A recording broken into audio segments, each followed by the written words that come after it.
Tout homme croit comprendre les pensées secrètes des femmes. Rendez-vous romantique, baiser tendre, rose sur le lit. Voilà ce qui, pour la plupart des hommes, occupe leurs pensées.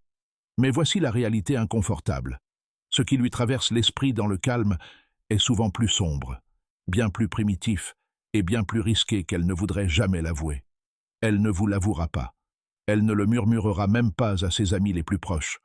Pourtant, chaque femme porte en elle un fantasme secret qui la ronge, un désir inexprimé qu'elle garde enfermé au fond d'elle. Elle peut paraître réservée, polie, voire innocente en public, mais son monde intérieur raconte une autre histoire. En vérité, les femmes ne sont pas aussi simples que les hommes le pensent souvent. Sous la surface se cachent des pulsions et des désirs façonnés par la nature, par la survie et par sa psychologie profonde.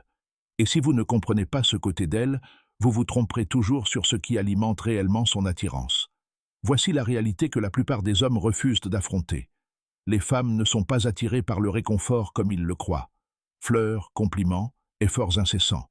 Ces choses sont agréables, mais elles ne touchent pas au cœur de son désir. Ce qui la captive vraiment, c'est la tension, la polarité, l'attirance entre sécurité et danger. C'est l'homme qui peut susciter en elle à la fois sécurité et imprévisibilité qui occupe son esprit bien après la fin de la nuit. Pensez-y, si les femmes ne recherchaient que la sécurité, elles resteraient pour toujours avec l'homme qui leur offre stabilité, gentillesse et loyauté. Mais vous l'avez vu, bien souvent, cet homme est laissé pour compte, se demandant pourquoi il n'était pas suffisant. Pourquoi? Parce que les femmes ne restent pas fidèles aux seuls actes. Elles restent fidèles à la tempête émotionnelle qu'un homme peut réveiller en elles, aux sentiments qu'il suscite, et non à la liste de choses à faire qu'il remplit. C'est pourquoi ces fantasmes surprennent souvent les hommes. Il ne s'agit pas de dîners aux chandelles ou d'affections sans fin. Il s'agit de s'abandonner à un homme qui impose sa présence, d'être vu, revendiqué, désiré avec intensité, d'échapper au prévisible pour quelque chose qui fait battre son cœur. Elle ne l'avouera jamais, mais cela persiste en elle, façonnant sa façon de réagir à certains hommes tout en ignorant d'autres. Et c'est là que réside la leçon. Si vous voulez vraiment comprendre les femmes, vous devez cesser de courir après ce qu'elles disent et commencer à observer ce à quoi elles réagissent. Elle peut insister sur le fait qu'elle veut le gentil garçon qui fait tout pour elle. Mais observez ses actions. Remarquez qui la tient éveillée la nuit, vers qui elle revient sans cesse, qui elle n'arrive pas à se libérer. Ce n'est pas toujours l'homme qui fait le plus d'efforts. C'est celui qui lui fait ressentir quelque chose qu'elle a du mal à expliquer. En vérité, les femmes vivent dans deux mondes.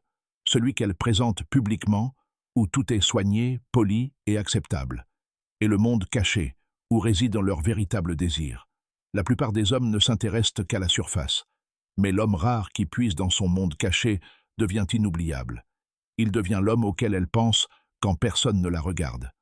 Alors voici mon défi. Arrêtez de vivre comme si l'attirance se gagnait par l'effort.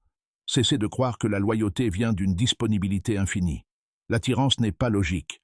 Elle est émotionnelle, primaire, instinctive. Si vous apprenez à éveiller ces instincts, vous n'aurez plus besoin de la poursuivre.